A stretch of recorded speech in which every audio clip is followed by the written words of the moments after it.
All right, I think we're in. Hello, everybody. I'm going to give just a couple more seconds for everybody to come on in from the waiting room, and then we will go ahead and get started.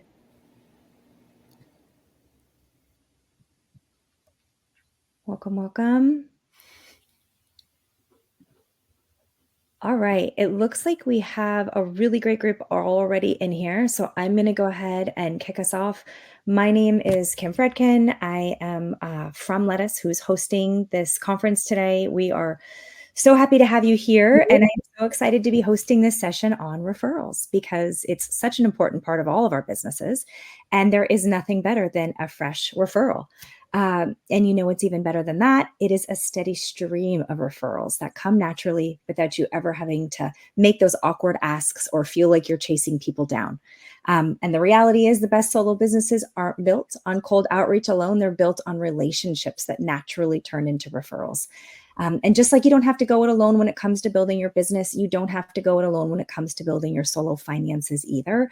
So at Lettuce, we're here to be your resource for taxes and financial management, streamlining your back office and maximizing the tax opportunities that are available to solos. We're built specifically for solos, so you can focus on what you do best. And today's speaker has really cracked the code on what she does best. Stacy Brown Randall is an award-winning author. She is the referral expert who has helped thousands of business owners generate consistent, high-quality referrals without ever asking for them. She has developed a proven methodology based on psychology and brain science that turns happy clients into referring advocates naturally and authentically. So whether you need to start receiving referrals or you want to double or triple the referrals that you're already getting, Stacy is going to show us how today to make that happen.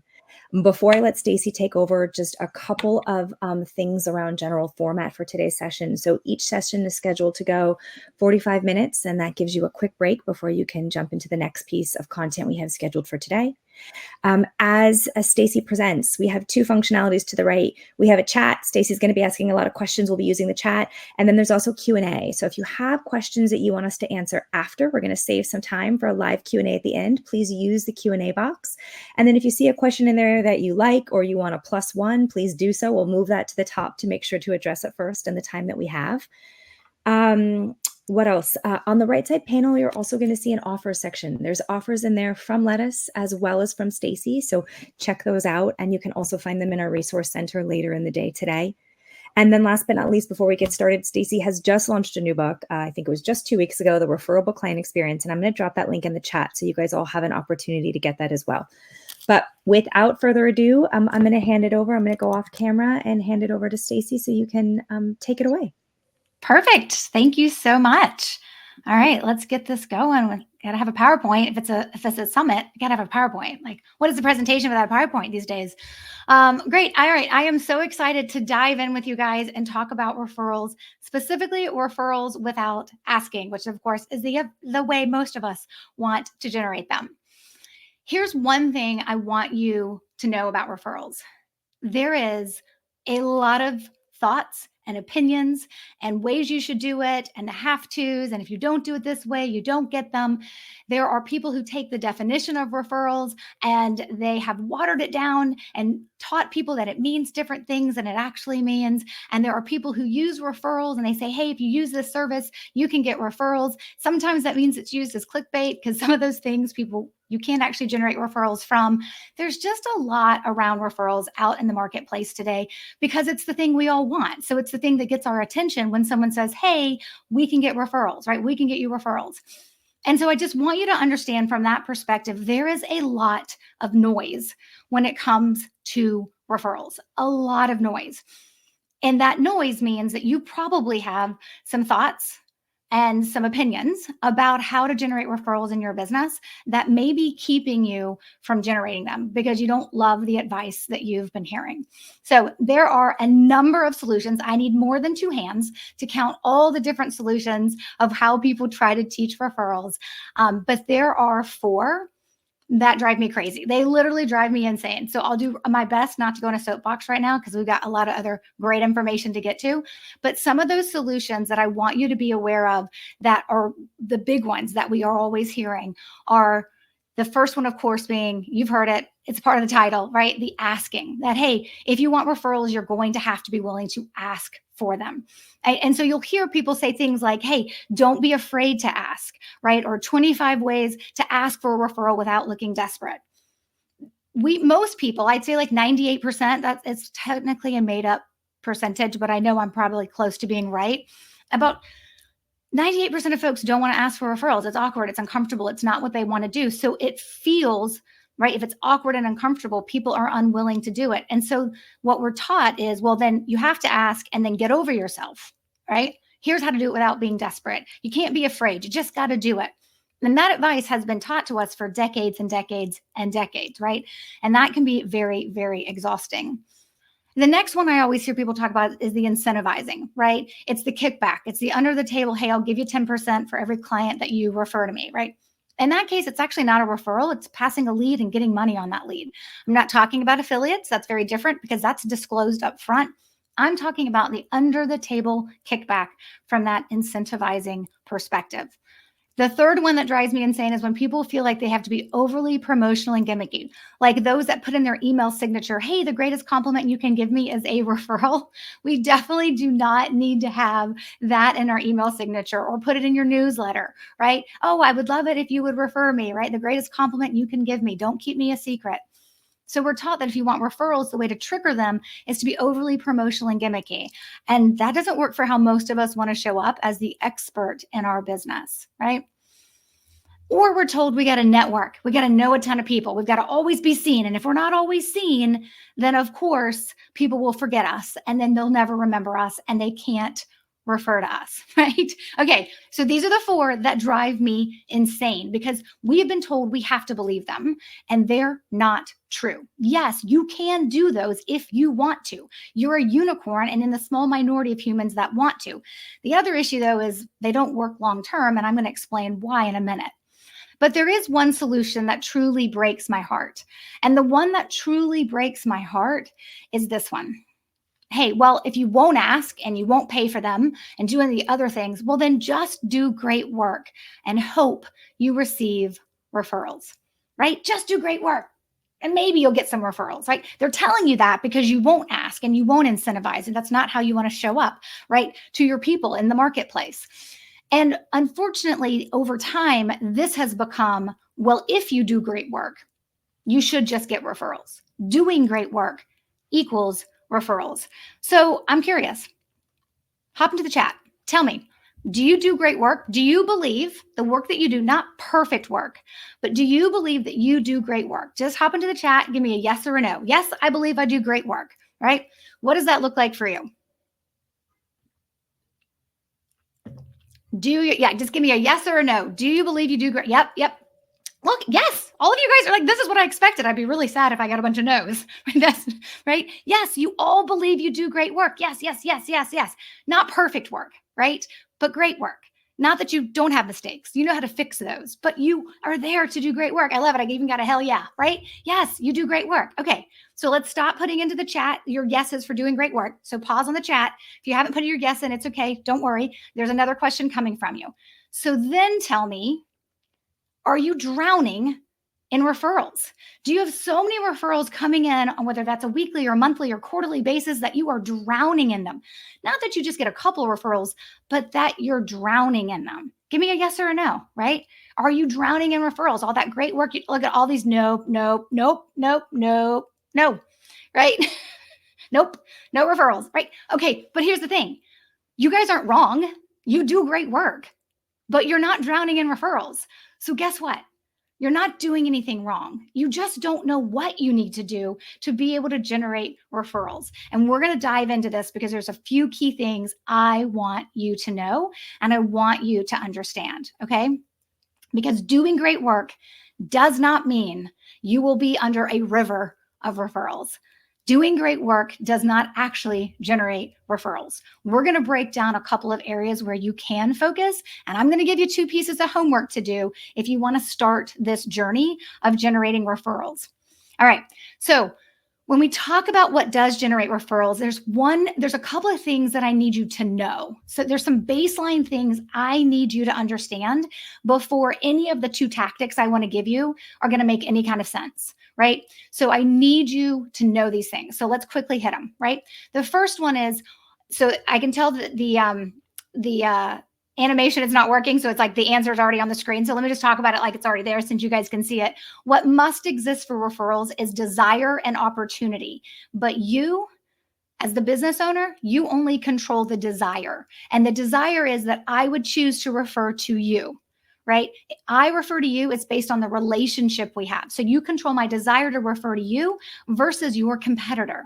What you don't control is how often I'm going to come across an opportunity, right? When you try to control the opportunity by asking me to refer you or offering to pay me to refer you, you're trying to artificially create. You're trying to manufacture what must be there naturally.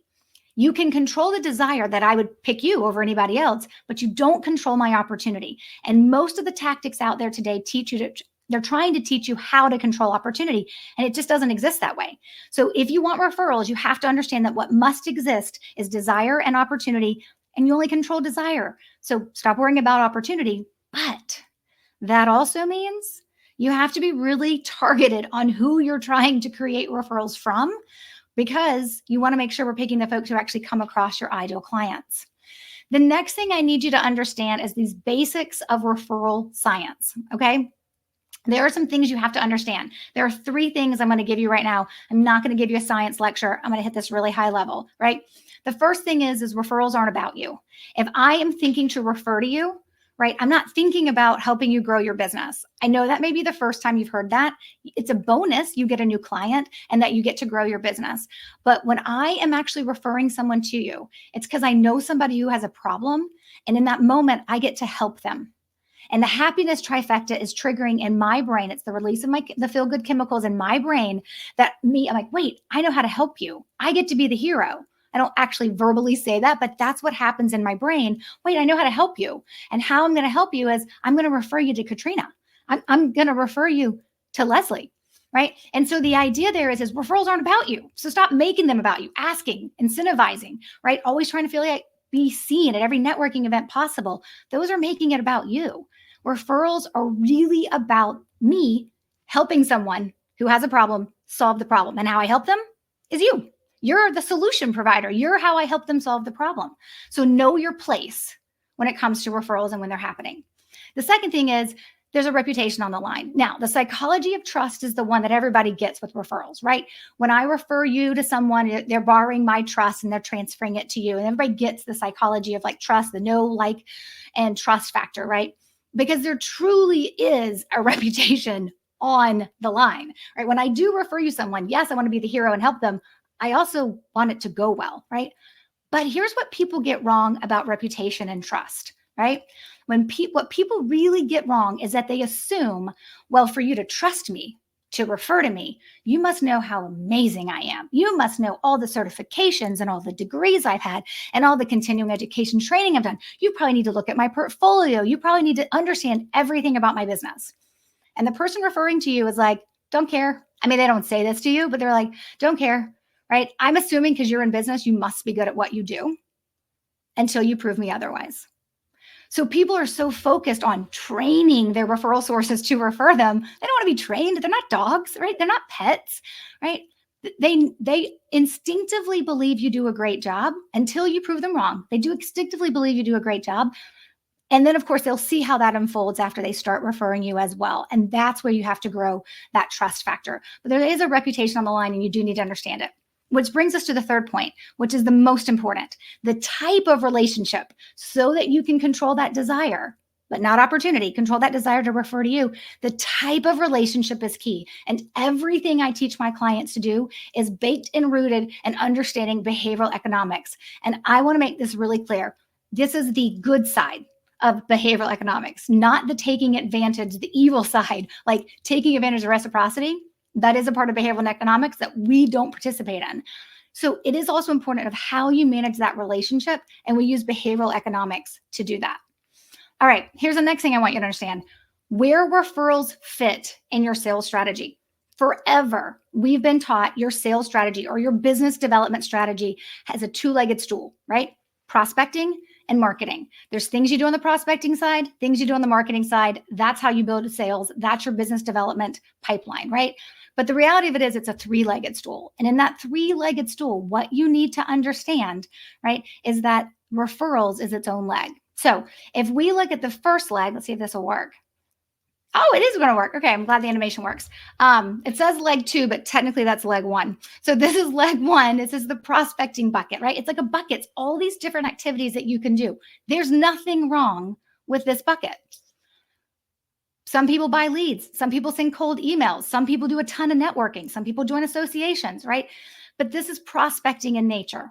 And if you're told that referrals fit in this bucket, right, that's where you believe you have to ask and pay for referrals and network all the time, right? But the second leg, which is the marketing is the second leg, right? The second leg of this is all the marketing activities you can do, right? Maybe you have a website. You probably should, right? Very few people can get away without having a website. Maybe you sponsor events. Maybe you do digital marketing. Maybe you do print advertising. Maybe you do podcast guesting, right? There's different things you can do. The second leg of your stool is, of course, the marketing, right? So prospecting and marketing, they're all good, right? Hopefully you're not doing all the things in both these buckets. But referrals is its third and leg all by itself. But the referral bucket is different. It's not a bucket collecting activities you do like rainwater, right? It is, and of course, these are not an exhaustive list. It's just all the things that would fit on 9 circles dropping into the image, right? But referrals is its own bucket. And it is like a planter. And I can see the animation is like going over some of the other slides. So we'll see how this works. But with referrals, you have layers and you start at the bottom, you work your way up. Then you want to make sure you're always planting referral seeds, which is the water that comes. And from there, referrals are actually able to develop, right? That's really important for us to understand what this looks like. And understanding from that perspective, referrals, you build it in layers. And what I want to do is spend some time with you on that middle layer, talking about 2 important things that you can do. We'll see if this works if it goes to the next thing. Okay, what you couldn't see behind that bucket was a flow chart of all the different strategies that I teach my clients, because what I want you to understand about referrals is that it's not a nail and every solution is a hammer. It's an ecosystem of how referrals lives, right? It's an ecosystem of how referrals live in your business and understanding that.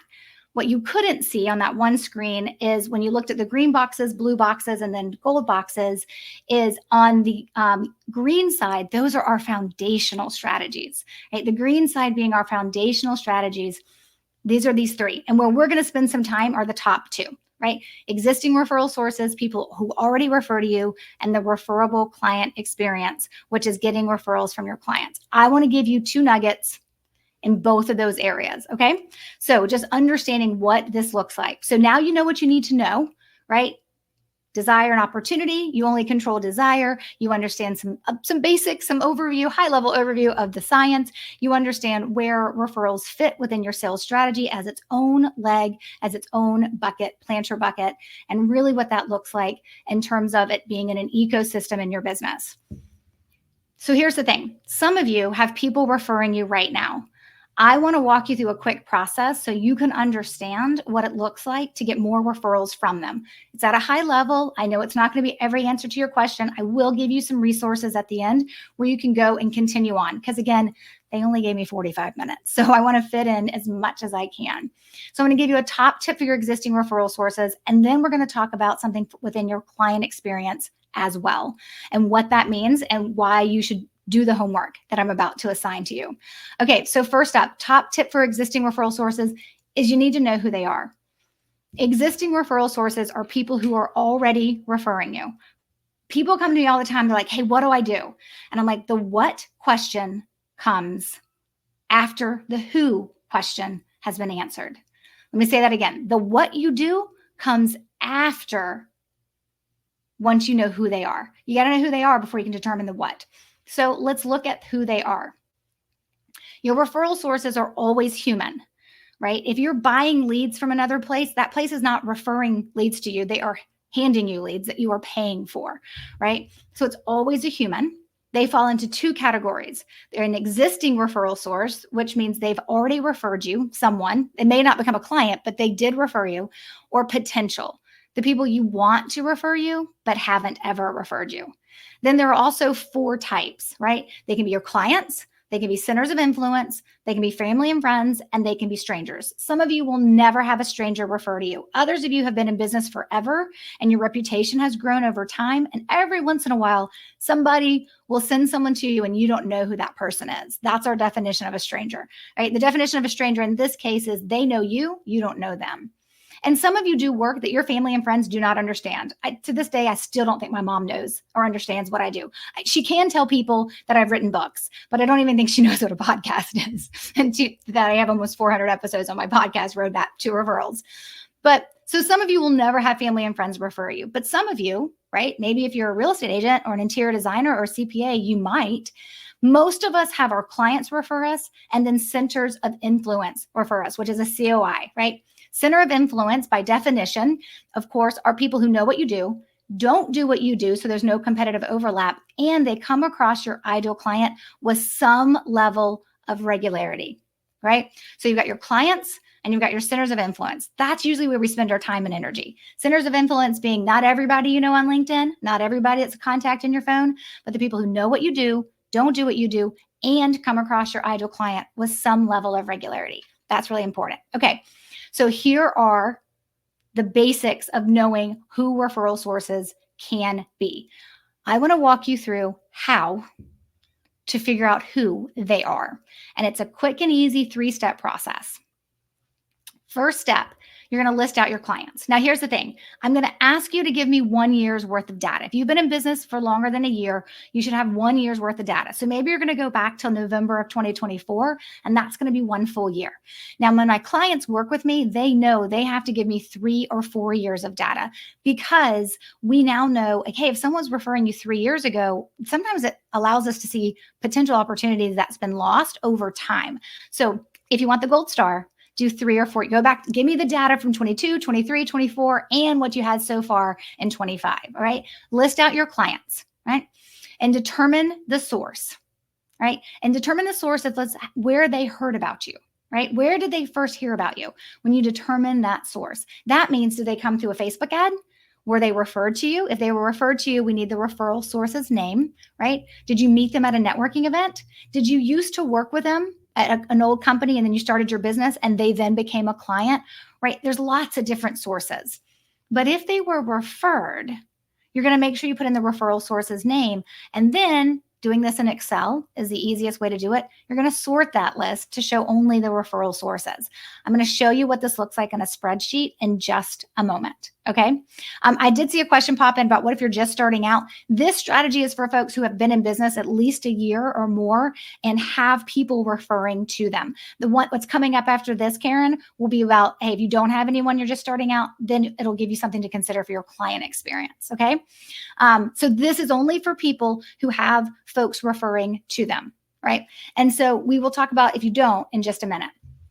Now, when you look at listing out your clients, identifying the source, keep a couple of things in mind. A repeat client is not a referred client. People always get that wrong. When a client comes back to work with you, they are not referring themselves. A client cannot refer themselves. They're a repeat client. That is its own individual source, right? And you're not referred by an association. You're referred by somebody in that association. Unless you're on a directory and people can go into the directory and find you, then that person found you on the directory of that association, but they weren't referred by the association. So get really granular. Remember, the referral source has to be a human. So you've got to have a name if it's going to count as a referral source. If you do this in Excel or a Google Doc, it's 3 columns. You don't need me to hand you a template. You just need to make 3 columns. It's super, super simple, right? So it's the date or the year. Like if you're doing this back in 2022, I don't expect you to know that it was February 2nd, 2022. Just put the year they became a client, then the client's name in this middle column, and then put the source in the final column. Now you can do this again with prospects, people who you had a conversation with, right? But they never hired you. They didn't end up working with you. So you can make a second tab and do one tab for clients and one tab for prospects if you want a complete list of who your referral sources are. Then you're just going to sort by that third column under the source tab, and all the Facebook ads will come together, right? Because it's alphabetical when you sort. And then you'll have these random names that are all throughout it. Those are the ones you want to grab. Those are the ones you want to capture, because that's your list of gold. That's your list of existing referral sources. And that is so very important, right? So we want to make sure we know who these people are. Some of you will do this and you'll have like 1 or 2 or 3 people. That's okay. Some of you will do this and you'll be like, oh my gosh, I have 30 people. That's great, right? But all of you can probably make an assumption of what you think you have now.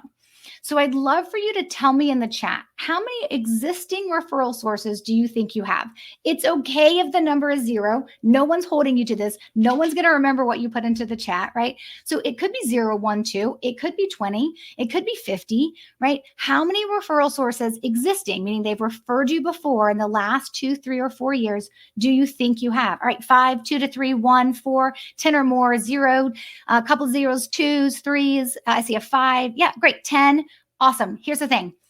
I've done this for 12 years. I've been working with clients for 12 years. You're probably wrong. That's very few of you are going to be right. But I asked for a guesstimate. I don't expect you to be right. But the data will tell you what you need to know. You're going to end up with a list of people who have referred to you. You're going to end up with this list of people who have referred to you, which is amazing. So great. Awesome. What do? At a minimum, I need you to write them a handwritten thank you note. That sounds so simple. That sounds so basic. But the majority of you probably don't send a handwritten thank you note when you receive a referral. Maybe you text, maybe you email, maybe you leave a voicemail or you call. But those tactics are quickly forgotten. A handwritten thank you note says something very, very different. Now, hear me say this. You cannot unleash a river of referrals, a referral explosion with a bunch of handwritten thank you notes. That's not how it works. But it is a starting point.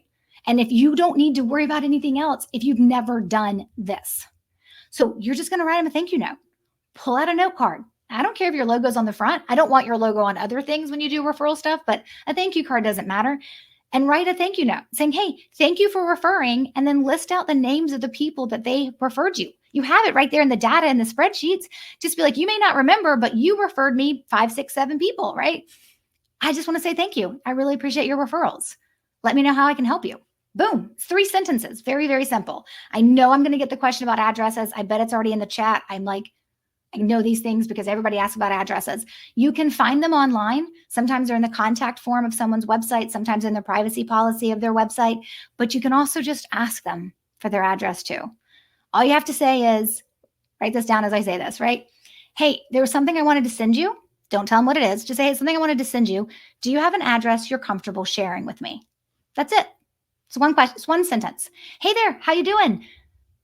Maybe it's been a while since you've heard from me, right? But I had something I wanted to mail to you. Do you have an address you're comfortable sharing?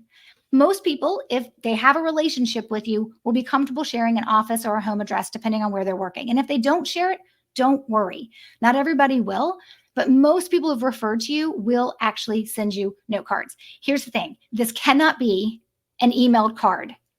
Full stop. There are no exceptions around this. If you haven't been thanking people for referring to you, you need to pull out a card, get an envelope and a stamp, and handwrite them a thank you card. Right? This is kind of one of those soapboxes I get on and I don't get off because it's really important, because receiving a handwritten note card tells me something that an e-card or a text or an email can't tell me, which is I'm worth your time. Because writing a thank you card may take me 2 minutes, but to me, when I receive it, it tells me that I'm worth your time, even if it's just 2 minutes. And that matters most. Now, what I want for you past that, because you will not unleash a river of referrals from just these handwritten thank you cards. You may get some, but it is your starting point. But a better option is you need to have a plan. I would love it if throughout 2026, you came up with 5 or 6 ways that you were going to show care, show thankfulness, show gratitude to these people who take care of your business. If you believe you should take care of the people who take care of your business by referring to you, then you definitely want to make sure that you are saying thank you to them, but throughout the year. 5 or 6 times throughout the course of 12 months, so that it's not just, you're not just thanking them when they refer you. I want you to do that too. I also want to make sure that they are never feeling like you forgot about them. They're top of mind, right? This way you stay top of mind and you can impact how they feel. This is how you create the desire to remember you to refer to. Right? So 5 to 6 times a year, right? This is not 5 coffees in a year. This is not 5 gifts in a year. That's actually really creepy. Don't do that. No, depending on how well or not well you know the people. If I got 5 gifts from you, that would be like, that's weird, right? Variety is your fan, right? Variety is what you're looking for here. So that's what I want you to consider. This is taking care of the people who take care of your business. Never, ever forget that. And this list, if you have people on this list, is your list of gold, because these are the people who've already referred you, and they're the easiest group to get to do it again. When you go to my website and you see, wow, Stacy doubled my referrals or quadrupled my referrals in 90 days or a year or whatever, 9 times out of 10, it's because they had people referring to them. We used the 5 to 6 times to take care, to say thank you. And we were able to get fast results and better results because they had a group of existing referral sources. Not everybody does. Some people start from scratch, but if you have it, you need to make sure you're paying attention to it. All right. The next thing I want to make sure I give is a tip for those of you who are like, I don't have any referral sources, right? That's fine. But for everybody, also, there's a client experience happening every day as you work with a client, right? There are client experience always happening. And so when you think about from that perspective, your client experience and making it referable, there's some things we get wrong that we need to definitely change. So the top tip I have for you is I need you to map out your current client experience now. Now, here's the thing. I know I'm giving high level information. I'm going to give you 2 resources, less than $20 at the very end. They're my books, spoiler alert, where more information is provided because, again, I have like 10 minutes to go. And I really want to leave time for questions because I know you guys have been asking them, right? And I want to make sure that I'm able to answer them. So for the client experience, to make it referable, your first stop is to figure out exactly what you're doing now. Map out your current client experience. All right. So let's talk about a little bit about the basics of your client experience. The client experience starts the minute a client says yes to working with you, right? They may say yes to themselves before they tell you, but they say yes to working with you. Something happens. They complete a contract, they register, they send you an email and say, I'm in, let's get started, right? The formula of your client experience is not just the great work you do. It's also the relationship you build. And this is why you're not bridging the gap to referrals. Because if we're thinking it's great work and we're not building relationships, we're missing an opportunity, right? And of course, the client experience technically ends when the client is done, when you're done doing the work with your client. They just move into the alumni stage after that, which is what I call past clients, right? So there's new, active, alumni. Unless you're like a CPA or financial advisor and your clients never leave, then you stay in the active phase as an ongoing basis. But it starts when they say yes, and you have to make sure you're delivering on work, that amazing work you all said you did at the very beginning, and building relationships. But building relationships with your clients in a repeatable way. So the same thing happens for all clients when they hit a certain point in your client experience. So what do I mean by that? This is how you're going to map this out, right? Oh, TP stands for touch point. Sorry, I can't put all that on the screen, so I always abbreviate. Does not mean toilet paper. It means touch point. Okay, so first thing, you're going to map out what you do with a client from start to finish. And I mean everything, mostly the stuff your client never sees, right? All that stuff that happens behind the scenes, right? So here, and then you're going to mark what's work with a W, and you're going to mark what's relationship focused with an R. So I just had a client who joined me in my coaching program. It's called Building a Referable Business, and it's a coaching program. He joined on Tuesday. Here's what's happened for him behind the scenes. He filled out a registration page.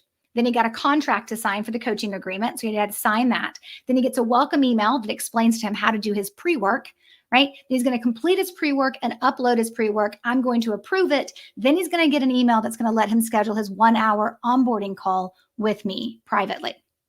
5 things that have happened. What he doesn't know, these are all the things that he can kind of see and he understands are happening because it's the work I deliver, right? Those are touch points of work. Those are like the output of the work. What he doesn't know is behind the scenes, my team's making sure that he gets his welcome box. Now, do you have to do a box? No, this is just what I do. And so I'm using that as my example. That's my relationship touch point. 5 work touch points, and he's getting 1 relationship touch points through that process. And that is where I'm starting to build a better relationship with him. Okay. And so 5 and 1, there's my 20% within those first 5 touch points. There's 1 relationship thing happening. Now, over the course of an entire client experience, we look at this differently. We're not doing like 50 relationship touch points if you do a lot of work or a lot of recurring work, but that's kind of what we're aiming for, is about 20% to be relationship based, right? From that perspective. Why?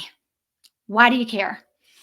Because being referable means that you have a curated client experience where not only you deliver great work, here's the key point, that's why it's bolded, you also impact how your clients feel.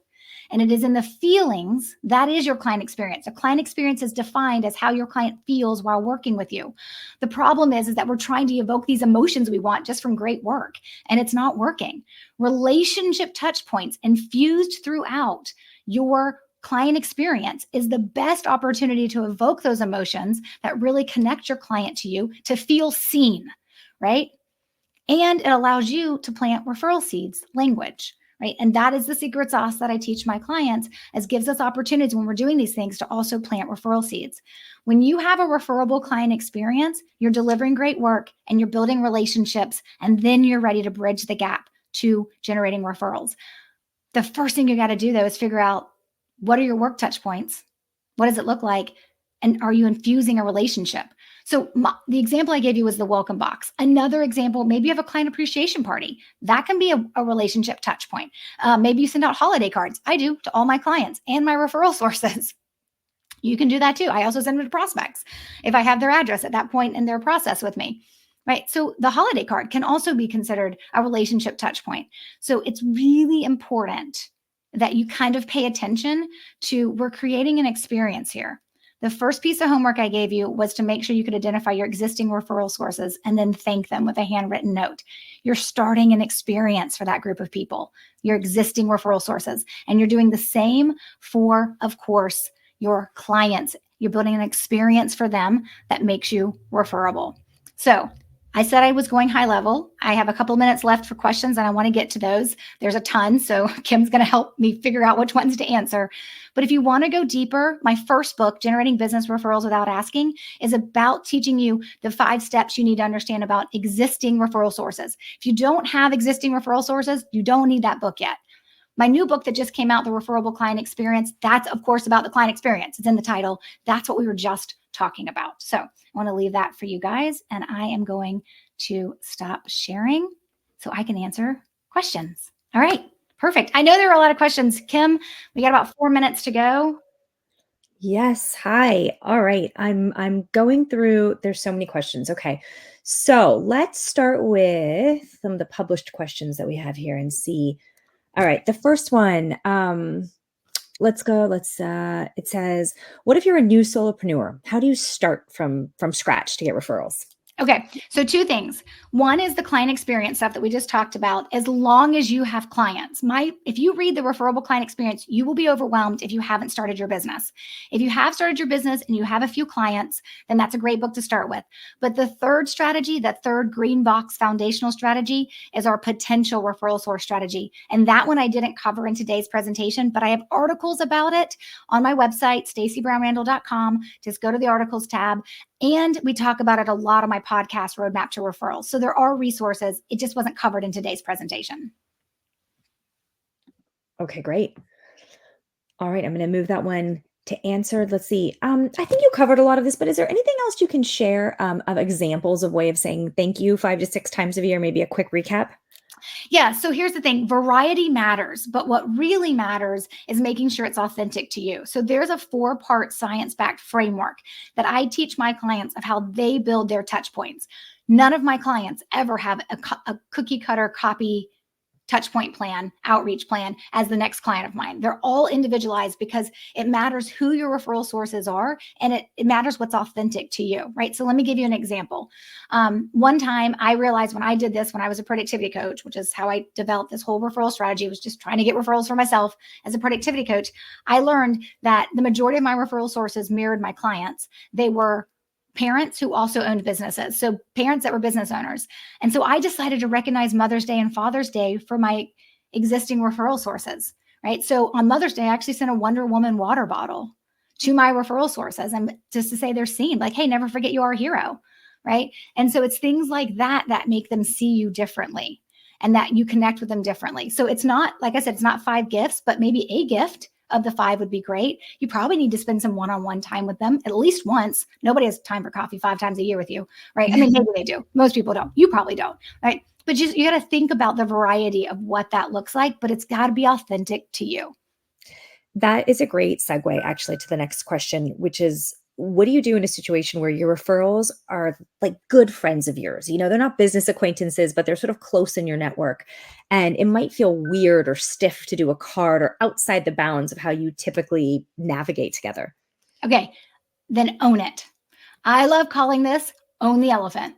Tell your friend when you want to take them to coffee and you're going to buy instead of letting them buy their own coffee. Tell them in the note you're sending them, I know it may be weird. You're getting a note from me, but you're more than just a friend. You also refer business to me, and that means the world to me. And I want to make sure I'm properly thanking you, even though we love each other because we're best friends, right? From our college days or whatever it is. Own it, because when you own it, you normalize it, and it's like, oh, that's really cool. That was something extra. You're right. They don't need to be a part of your plan, 5 to 6 touch points. If they're like my husband refers to me. He's not in my plan. As long as we're married, I do this because that's where his desk is when he's here, right? Like, because as long as we're married, he's going to keep referring to me, right? So he's not a part of my plan. Most friends don't need to be in your plan. But if you feel like they do, own that and then just move forward. And then what about almost the opposite? What if you work in an industry where you have really strict legal or ethical rules restricting you from any sort of gift giving to clients? How do you navigate that but still make them feel special? Yeah, so gifts aren't the only way to make someone feel special. Every time I work with a financial advisor, or every time I work with somebody who's got compliance, right? There's always a question. So we just look at different things where you can still extend the thank you. Never underestimate the power of a handwritten note. Just don't do it 5 times. Right? That's really, really important. So have some variety. You can still take them to coffee, right? If they're local. My referral sources aren't local, but you can still take someone to coffee over Zoom, right? So there are things that you can do, but it needs to be a plan so you're not overwhelmed and you're doing the same thing for everybody at the same time-ish. Your one-on-ones may take more than 1 month. So that you know that some months you're doing stuff and some months you're not. But yeah, there's definitely workarounds when legally you can't, compliance can't, or you can't spend that kind of money. Okay, and then we have one more, which I think is just a good recap. With the handwritten note, when do you include a gift? And is it something like a Starbucks card? Yeah. Okay. So here's the thing. If you have a plan of 5 to 6 outreaches or touch points that are happening on the back end, you never need to include a gift with your thank you card. You just need to send your thank you card. So my clients send thank you cards with no gift, no gift card, and no business card. Do not put your business card in, because the minute you put a business card in, it tips into sales, and that's not what we're doing. We're in thanking mode, right? So just write the thank you card. You don't need to send the gift. If you're taking care of them throughout the year and there's 5 other things, 6 other things happening, right? And so you don't need a gift. If you're like, I know me, I'm never going to do anything but thank them, then sure, you can send a gift at that point. But I would rather you do it the opposite. I would rather you have a plan. You're always taking care of them 5, 6 times in a year. And then all you have to do is send a thank you card when they refer you a new potential client. Okay, and here's one last one I'm going to sneak in right under the radar. We have 2 minutes left. Are these for referrals to clients or just leads? Do you treat that differently in terms of the quality of the referral that you may be getting? Oh, yeah. Okay, so here's the thing. We never think based on outcome. We think based on action taken. So when you refer me, it's not your job to make sure that person becomes a client. That's my job. But I will thank you for referring that person to me, regardless if they become a client or not. Now, if you refer me a bunch of people that I can never work with, we have a quality issue. And one of the slides you guys couldn't see is where we talk about the ecosystem. And there's a section in the middle that's like situational. And that's where we solve all the problems, like quality issues. There's a right way and a wrong way to have a quality conversation with someone when they're sending you referrals, but you can't help them, so that they don't get defensive. And so definitely, right? I'm always going to thank you for referring to me. But if I notice you're referring to me and I can't actually ever work with anybody you're sending, I'm going to probably have a conversation with you. But how I do that's really, really important. But remember, we write a thank you card for every referral received until we notice a pattern that they're not great referrals coming in, and then we want to address that. But yes, you definitely want to send a thank you card. And if you send a thank you card at the right time, you haven't even had time to determine if they're going to be a client, because you're sending a thank you card right when they refer you, within that first week, right? So you won't know if they become a client. It's not relevant. It's relevant when they send you a prospect. Guys, these are really wonderful questions. We are at time for the presentation today, so I hope we've been able to answer enough of them. And I know Stacey has given us some valuable information. So thank you so much for being here with us. Guys, don't forget, this is like the start of the journey, right? You're hearing the information. Head to the expo hall, to the resource center. There's lots of great materials in there for you to take that next step, help you sort of deepen what you're learning here today at the summit, and apply it to your business and your life. And we will see you all in the following sessions for the day. Thank you, Stacey. Thank you. Bye, all.